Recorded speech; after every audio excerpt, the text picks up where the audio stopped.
네, 최근 배우 나나 씨 자택에 흉기 강도가 침입해 맨몸으로 제압된 사건이 화제가 됐습니다. 그런데 실제로 이런 흉기 강도에 맞서는 건 위험할 수 있다는 이야기가 나오고 있는데요. 오늘 이 문제와 관련해서 이웅혁 건국대 경찰학과 교수와 이야기 나눠보겠습니다. 교수님 나와 계십니까? 예, 안녕하십니까? 네, 배우 나나 씨가 몸싸움 끝에 강도를 제압한 뒤에 이 나나 씨가 특공무술 유단자인 점이 굉장히 조명이 되고 있는 상황입니다. 전문가들이 맞서는 거는 실제로 위험하다라고 하는데요. 어떻습니까? 네, 그렇죠. 그 맞선다고 하는 그 의미 자체가 그 맨손으로 제압을 하려고 하는 그런 시도라고 본다고 한다면 사실상은 그 위험할 수 있는 상황이 큰 것이죠. 더군다나 이 상대방은 그 흉기로 무장한 소위 말해서 그 흉기 무장 강도인 상태이기 때문에 더군다나 예.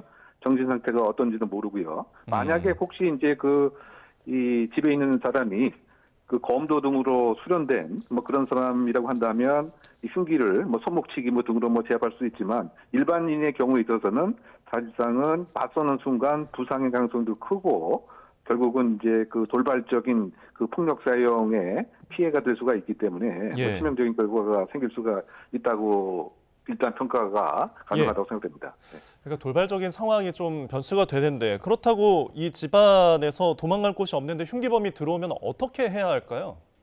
네, 그러니까 이 일단은 후퇴를 해서 거리를 확보하는 게 그 중요합니다. 어떻게 본다면 이격거리 만들기를 한다.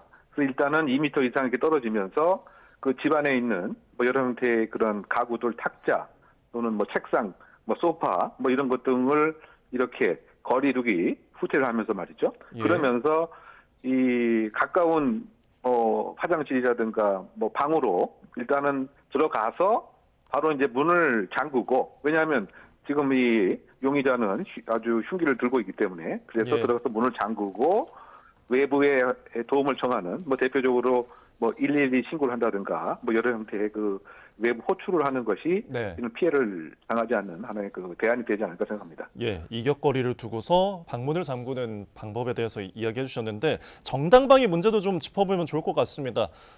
지금 화면으로 저희가 국회 국정감사 질의 장면을 과거의 모습을 보여드리고 계신데 이 당시에 주거자가 집에 있던 지금 저 빨래 건조대로 침입자를 수차례 때려서 의식불명에 빠뜨렸다가 실형을 선고받은 사건이 있었습니다. 이게 정당방위가 그러니까 인정되지 않은 건데 정당방위가 어디까지 그럼 인정이 되는 겁니까? 근데 그 부분이 이제 우리 국내에서는 사실상 이제 형법이 1953년도에 개정되고 나서 현재 이르기까지 불과 한 15건 정도뿐이 사실은 정당방위가 인정이 안 될 정도로 그 정당방위의 그 요건과 한계를 아주 엄격하게 이렇게 그 해석을 하고 있는 겁니다. 그래서 예. 아까 지금 이 사례로 들었던 그 도둑 뇌사 사건도 결국은 집주인이 이 상해죄 등으로 결국 처벌받게 되는 결과가 생겼는데요. 예. 어쨌든 그 요건 자체는 뭐 이를테면 뭐 절도라든가 성폭행이라든가 강도라든가 이런 법익 침해가 현재 진행 중인 상태에서 이 당사자가 그와 같은 행위를 방어하기 위한 방어 행위가 상당한 이유가 있을 때 무죄가 된다. 즉 처벌받지 않는다라고 하는 이런 그 형법 21조 그 법리인데요. 예. 근데 이게 상당히 까다로운 거죠. 왜냐하면 지금 제가 잠깐 이렇게 언급한 것처럼 현재 부당한 침해가 진행 중이어야 된다. 이 얘기는 뭐냐면 예. 혹시 그 침입자가 뭐 도망가려고 했다거나 아니면 침입자가 공격을 멈췄는데 내가 계속 소위 말해서 일정한 행위를 했다. 예. 그래서 다쳤다. 그럼 이제 폭행죄에 그 처벌을 받게 되는 거죠. 어. 거꾸로 얘기하면은 넘어져 있거나 쓰러져 있을 때는 그 내가 나의 이 신체를 방어하려고 행위를 그 순간에서 멈춰야 됩니다. 예. 그렇지 않으면은 이게 현재의 부당한 침해에 진행 중이라는 요건에 해당되지 않기 때문에 왜냐 현재가 아니고 이미 종료가 됐기 때문에 네. 그리고 더 중요한 것은 이게 순수한 방어 행위에 국한되어야 되지. 예. 예를 들면 이 반격을 한다거나 또는 혹시 그 확실하게 이 행위를 종료하기 위해서 일정한 제압 행위를 이 추가적인 행위를 했다. 그럼 예. 이건 순수한 방어 행위에 인정이 안 되는 거죠. 네. 그러니까 상당히 이게 어려운 얘기고요. 더군다나 상당한 이유가 있어야 된다. 이 얘기는 뭐냐면은 지나치게 대응을 하지 말라는 얘기인데 예. 설령 상대방이 흉기를 또는 둔기를 갖고 있는다고 손치더라도 내가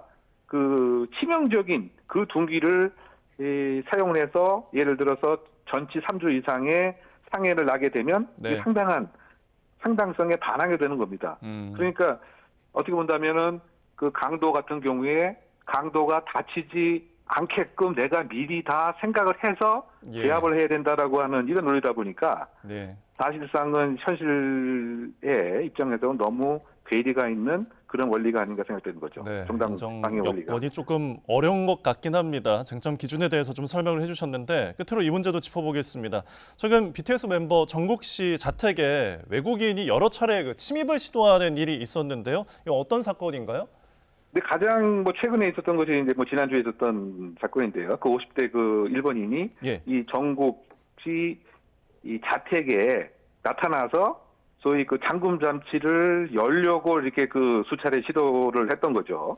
그래서 이 주거 침입 미수로 지금 이 입건 전 조사가 이루어지고 있는 상태인데요. 네. 사실 그 지난주 이후에도 그 정국 씨 같은 경우에는 뭐 8월 달에도 이때는 이제 40대 한국인이 소위 이 주차장에 나타나서 주거 예. 침입을 시도하고 현행범 체포가 됐습니다. 그래서 검찰의 그 스토킹 처벌법 위반과 주거 침입에 지금 검찰 송치가 이루어진 것이었고 또 6월 달에는 이제 30대 중국인이 이 정국 씨 자택 현관의 비밀번호를 어떻게 알았는지 또는 잘못된 비밀번호인가 모르겠지만 예. 비밀번호 등을 계속 누르려고 하는 그래서 집에 들어가려고 하는 이런 이 범죄의 시도가 있었던 내용입니다. 네. 어떤 처벌을 받게 되나요, 그러면? 그러니까 지금 이제 말씀드린 대로 주거의 평온성을 해하는 그런 범죄가 주거 침입인데 이번 지난주에 있었던 50대 일본인 같은 경우는 예. 주거 침입의 착수는 있었는데 즉 잠금 장치에 손을 대서 열려고 했지만 집 안에는 못 들어갔죠. 예. 그래서 주거 침입 미수의 지금 입건 전 조사가 이루어지고 있는 상태고요. 예. 아까 그 8월 달 사례 같은 경우는 주차장을 주거로 봐서 실제로 침입한 걸로 평가를 해서 사실상은 주거 침입죄의 혐의 그리고 스토킹 처벌법 같은 경우는 상대방의 그 의사에 반해서 네. 계속 공포심이라든가 불안감을 조성한다든가 원치 않는 선물을 보낸다든가 갑자기 나타나든가라고 해서 8월 달에 있었던 사건은 스토킹 처벌법 위반으로 예. 검찰에 송치가 된 것이었습니다. 알겠습니다. 최근 사건들을 좀 정리를 해봤습니다. 지금까지 이용혁 건국대 경찰학과 교수와 함께했습니다. 오늘 고맙습니다. 네네.